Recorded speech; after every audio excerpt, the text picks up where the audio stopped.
This morning we've come up onto the mount called Arbel, and this is a very enigmatic mountain.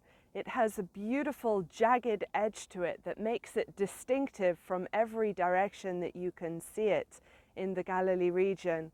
And there are various traditions that some associate with it, but we're not really sure if we can connect any of these things to this mountain. Some people actually say, well, maybe this was the mountain of Transfiguration, since it was a very high mountain, but that's a more fringe interpretation. Most people would say that that is either Mount Hermon or Mount Tabor. And some people even say, well, maybe this was the mountain of Beatitudes. I am not so sure that it's the correct interpretation for either of these locations, but it is certainly a beautiful, jagged, distinctive mountain that has a lot of history attached to it. Most of the history that is attached to it actually connects to the Roman period. The Jewish people, when Herod was going to be made king, the same Herod that slaughtered the infants when Yeshua was just a little boy, this Herod was revolted against by the Jewish people who did not want him to rule. They saw him as being an illegitimate ruler because he was not of the Hasmonean line or dynasty. And so actually they ended up hiding in the caves in this area.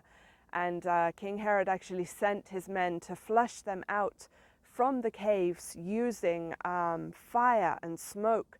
And some of the old men even ended up committing suicide down the sides of the cliff.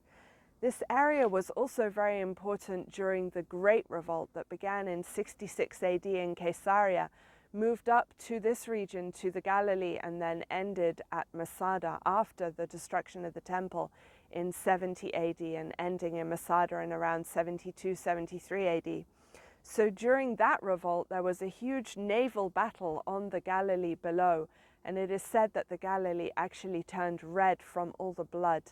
And the commander of the Jewish people in this region was named Josephus, a very important historian who wrote a very important work, giving actually the history from the biblical period all the way up to the time that he was living in, and he was an eyewitness of the temple in Jerusalem. And he fortified this whole region, including the area of the cliffs around Mount Arbel, Mount Nitai, and the settlements in this area, including Magdala, which is just below where I am standing now.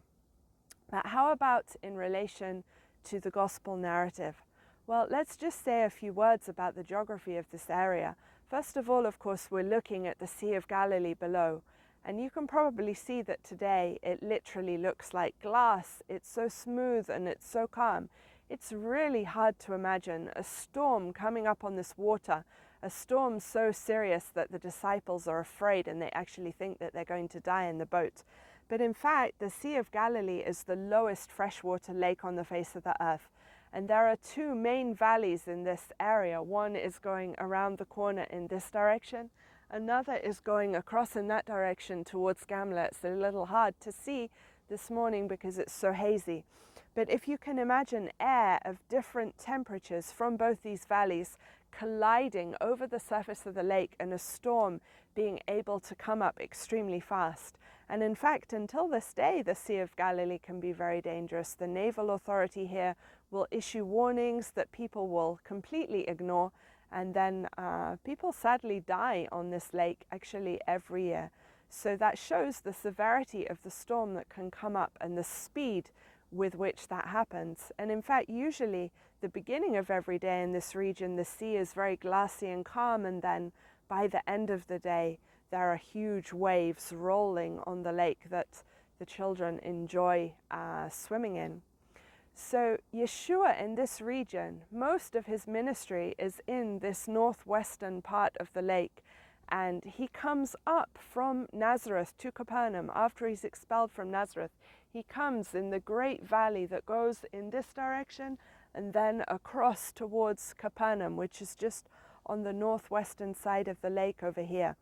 And then he is living in this area for 3.5 years, performing most of his earthly ministry in this region where there are fishermen, where there are tax collectors, simple people who are earning a living from the water In the area down below, there were many ports at the time of Yeshua, many market towns where they were coming to sell the fish. A prime example of that is Magdala, that is just below us over here, and we'll show you some close-ups of Magdala too.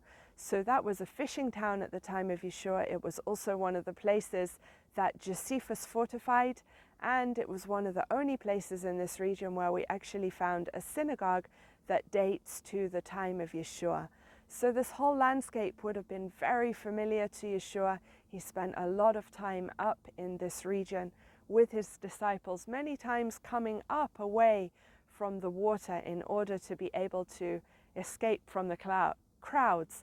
But I can tell you, coming up here away from the water is a pretty hard climb. So it may be that he preferred somewhere a little round in that direction where the ascent from the water is a little smoother than it is in this part of the lake.